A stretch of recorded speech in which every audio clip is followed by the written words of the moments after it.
The baby boomers are the largest and wealthiest generation to have ever existed. They have shaped the world to their liking and have held onto global power for longer than they arguably should have. But that was only possible because they outnumbered everybody else. But what caused the baby boom? As our world struggles with aging and shrinking populations from Texas to Tokyo, we could potentially use some of that booming right now. The world has actually been in this position before. Before the last baby boom, fertility rates were dropping rapidly, but then a few things turned it around. The usual story you have probably heard is that the baby boom was the result of lots of soldiers coming back from the Second World War and getting busy starting a family. This is only half true. The easiest way to see the flaw in this logic is that after the First World War, there were no extra babies to be found. So, if the baby boom didn't start after World War II, when did it start? The mid-1930s. Can that be right? Why would birth rates explode during an economic disaster as great as the Great Depression? You're probably thinking, the more money, the lower the fertility rate. If so, then congratulate yourself. You're thinking just like a 20th century economist. Unfortunately, that's not the complete picture. After almost a century of investigation, it turns out that thinking financial hardship motivates childbirth is wrong. There's a lot more to being a boomer than you might think. Turns out it's more than being self-centered and technologically illiterate. Records show the spike in birth rates was not because returning soldiers were eager to settle down. Instead, it shows that the rise in population coincides with the rise of Hitler. Not because of Hitler, of course, let's get that clear. Instead, the rise in births was because of a lot of factors coming together in the lead up to World War II. It wasn't solely down to the defeat of Nazi Germany. Some of these factors that created the baby boom are completely counterintuitive and multifaceted. So what are the elements that decide whether a population goes boom or bust? First, we need to look at what happened before the 1930s, which means we're immediately dealing with the impact of industrialization on family life. Then we'll examine the attitudes to wealth generation after Hitler assassinated Hitler. Afterwards, we'll look at the effects on post-war legislation on family support and social welfare. And finally, we'll look at why birth rates started to fall and whether they'll bounce back. After all, we're seeing a repeat of conditions that led up to the baby boom. Things like an aging population, unaffordable housing, and wealth inequality. So, if you think the baby boomers are the worst generation, brace yourself. It looks like there could be another boom coming down the pipes. Let's start with the Industrial Revolution. Since that time, data on birth rates cemented the idea that the less money you have, the more kids you get. The myth continues to this day because the reasoning is simple. Ever since mankind learned to farm, offspring has been your workforce. The more kids you had, the more labourers on the fields. Sprinkle in some infant mortality rates and the lack of contraception, and it's clear why kings and queens had fewer kids than their toiling serfs. But when factory life became the nation's economic force, living standards rose. Sure, there was still a wealth gap, some might argue a wider one than before, but this meant raising kids became more expensive. Plus, the motivation of having kids was different. Before, they were a way to sustain the farm, but that went out the window with the disruption of the agricultural lifestyle. A pre-industrial age meant women could raise children at home because their work, such as weaving, was flexible. It could be started and stopped in a pinch, unlike the field work commonly done by the males. Mary Harrington has argued how the breakdown of a community-centered way of life meant households were no longer viewed as economies. Instead of everyone contributing to their family's home as a unified enterprise, life had to revolve around a new type of society, an industrial society. Now, family was planned around work, not the other way around. The logic continues that because both men and women had been pried from their life-work balance of the fields to a scheduled workforce in factories, the opportunities to have children were fewer. Parents had neither the time nor the money to raise more kids. As subsequent generations came and went, the size of an extended family naturally shrunk. The elderly were no longer a farmhand able to help raise kids and perform menial chores. Instead, old people became a burden as their skill set didn't translate as easily to industrial society.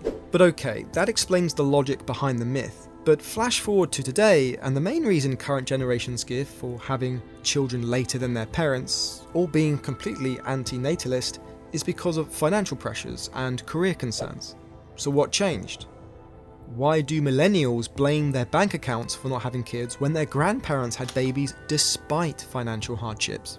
And why did they start having babies before the war? Take Ireland and Switzerland.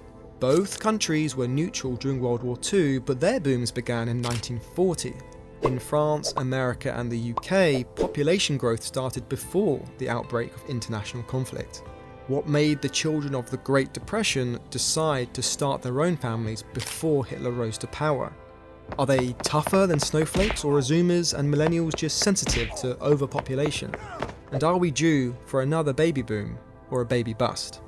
It's time to learn how history works as we investigate what caused the baby boom. This week's video is sponsored by Brilliant. I've been wanting to improve my problem-solving skills, and Brilliant has been the perfect platform to help me achieve just that. Brilliant is where you learn by doing, with thousands of interactive lessons in math, data analysis, programming, and AI. Brilliant is designed to be uniquely effective. Their first principles approach helps you build understanding from the ground up. Each lesson is filled with hands-on problem solving that lets you play with concepts, a method proven to be 6 times more effective than watching lecture videos. Plus, all content on Brilliant is crafted by an award-winning team of teachers, researchers, and professionals from MIT, Caltech, Duke, Microsoft, Google, and more. With Brilliant, you're not just memorizing facts, you're developing critical thinking skills that make you a better thinker. It's a platform that helps you build real knowledge through problem solving. Recently, I've been exploring Brilliant's new data content, which uses real-world data to train you to see trends and make better informed decisions. From Bayes' theorem to multiple linear regression, these courses are perfect for learners at any level. To try everything Brilliant has to offer for free for a full 30 days, visit brilliant.org/howhistoryworks, or click on the link in the description. You'll also get 20% off an annual premium subscription. Imagine you grew up in the Dust Bowl. Imagine your childhood being defined by no work, no food, no happiness. If one of your grandparents grew up during the Great Depression, then you might have noticed how their fridge tends to be filled with leftovers. Compared to environmentally concerned Zoomers, the children of the 1920s and 1930s appear wasteful. But if you ask the survivors of the Great Depression, they'll likely defend their actions as careful optimism. Surviving the Spanish flu pandemic might explain the rebounded birth rate, but new studies have revealed how economic recovery from World War I saw a rise in population among 6 neutral European countries. According to Richard Easterlin's work in 1961, as the silent generation came of age, they saw greener pastures. Despite unemployment growing throughout the 1930s, rising as high as 25%, the creation of the New Deal in 1933 ushered in a wave of hope. US GDP fell by 29% by 1930, but the economy slowly grew throughout the rest of the decade. For the Dust Bowl kids, the future looked bright. It had to be. Life couldn't get any worse. This means the initial increase of babies was not compensation for the past, but insurance for the future. Even adults who had postponed creating heirs until conditions were better finally had a good reason to settle down. Okay, that explains why the baby boom didn't start after World War II, but surely there's more to it than just your grandparents betting on things not getting any worse in the Great Depression. What about technology? Between the 1930s and 1950s, a plethora of labour-saving devices hit the market. Things like washing machines and blenders and cars all helped to improve home life. In America alone, the households that had a refrigerator ballooned from 10% in 1930 to 80% by 1950. And what about medicine? Science gave parents more time with the kids while reducing child mortality rates and other health concerns. Between 1936 and 1956, maternal mortality fell by 94%. Penicillin reduced the spread of sepsis, and advancements like cesareans and blood banks ensured that giving birth was safer than ever. This relieved pressure to have lots of kids, and instilled confidence in having some kids. So economic optimism and improved health did more to trigger a boom than Grandpappy coming back from the front line. Right? No. At least, not completely. It would be remiss to say the end of World War II had no effect on the baby boom. Judging from the letters found on fallen soldiers, men were eager to return home and start families. Is it really surprising that reuniting with your high school sweetheart is a good enough reason to procreate? In 1940, the average American woman walked down the aisle when she was 22 years old. By 1956, the age averaged 20. That 2-year difference is a big enough window to see a short, sharp increase in births and marriages. But that wouldn't have happened without a new housing market. By 1940, 93% of young married couples owned a home. If you were a single man at the time, then maybe you were one of the 30% lucky enough to be a homeowner. By 1960, 52% of men aged 18 or over had the keys to their own property. Compare that to modern times. For millennials and zoomers, marriage rates have fallen drastically. But maybe that doesn't matter. Marriage isn't a prerequisite for a family anymore. As for buying a home, forget about it. Renting for life is the new normal. Millennials and zoomers are expected to put down higher down payments for higher priced homes with less income. In 2023, only 20% of Americans younger than 25 owned a home. And something tells me they had more help from their baby boomer parents than their baby boomer parents had from their parents. Through a modern lens, home ownership and stable employment are more important for raising a family than youth or marriage. Yet, a more accessible housing market and younger brides aren't necessarily enough to create a baby boom. Loved up young people might explain why the maternity ward is busier for a few seasons, but bigger societal shifts were needed to see a population increase. For the baby boomer parents, the scars of the Great Depression were still fresh, and the upending from the industrial age meant society was still in a precarious state. Despite optimism from the latter half of the 1930s, they'd seen how bad things could get. An economic mishap could undo short-term growth in population. Surely the myth that less money equals more kids isn't a complete myth. After all, the post-war economic boom saw more jobs and money to go around. And what about the GI Bill of 1944? It laid the groundwork for veteran benefits with things like unemployment allowances and job-finding assistance. Plus, all the legislation for housing and education meant children had a better start in life. Unemployment dropped to around 3 to 5% over the next 2 decades. In fact, unemployment only went over 10% in 1982. That means for the remainder of the 20th century, the parents of the baby boomers had their optimism proven true. Take 1943, 10 years after the 25% unemployment rate of the Great Depression. The percentage of Americans without work was just under 2%. Surely if millennials and zoomers had the economic prosperity of their grandparents, there'd be another baby boom. But according to Easterlin, this is a red herring. These conditions helped end the baby boom, not start it. His theory is that as the job market increased, so did competition. Expectations of standards of living clashed with reality. The silent generation may have started out optimistic, but once consumerism had taken a foothold, people could see a ceiling to their growth. Look at the suburbs. While the Industrial Revolution expanded cities into metropolises that towered over rural life, the emergence of suburbia created a neat middle ground. Mortgages and new builds made it easier to find a place to live. The American dream of a white picket fence and a family dog meant a father could work in the city while the mother baked bread in a quiet home. Social mobility into the middle class was stronger than ever. This proves the baby boom wasn't because people had more money, more stuff, more freedom, but because safeguards meant they wouldn't have less. For the silent generation, what was the harm in having a family? To them, things couldn't have gotten any worse than the Dust Bowl years. But for millennials in a gig economy, there's a fear that you could lose a lot more, even if your standard of living and number of freedoms is greater than your grandparents'.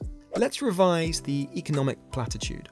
Instead of less money equals more kids, we can say less to lose means more kids. However, there's one final cause behind the baby boom: women. Hey, you can't have an increase in babies without them. Yet, it takes two to tango. So, if returning husbands and boyfriends wasn't the main reason for the baby boom, how are women part of the equation?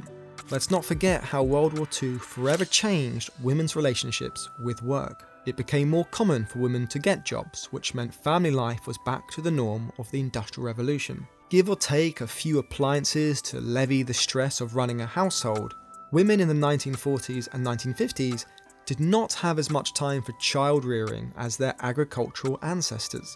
And as the 20th century unfolded, outsourced childcare became an industry in and of itself. That's because the influx of female-led labour during the war effort meant women had accrued valuable labour market experience. The question was, how many women would return to domestic duties, and how many would capitalise on their newfound opportunities? As you might expect, traditional family values were promoted, yet this did not result in a workforce that was completely dominated by men. In the midst of the baby boom, plenty of women were joining their male counterparts by commuting to the city for work. They certainly didn't have as many positions of influence and power, but the increase of women in employment saw radical shifts back at home. The British statistician and feminist Enid Charles even argued the economic competition between the sexes would likely lead to smaller family units and decreased birth rates. Yet the opposite was true. How is it that despite more women spending less time at home and having more motivation to pursue a career, they were having more kids? How does this make any sense? Well, according to a paper by the National Bureau of Economic Research, the baby boom has less to do with horny men returning from the front lines and more to do with a generational gap amongst women. They say the one-time demand for female labour during wartime had an asymmetric effect on younger and older women. In essence, you had two cohorts: older women working in the factories and younger women studying in school. By the time these younger women were of age to enter the workforce, they were already outmatched by the older, more experienced women. And when you factor in the disproportionate job opportunities for men and women, this compounded the younger women's odds at making it in the world of work. According to their research, these young women compensated by becoming mothers and homemakers. So even though fewer women were having children, the ones that were having children made up for the difference. And most of these women weren't having kids with returning soldiers because their peers weren't of combat age.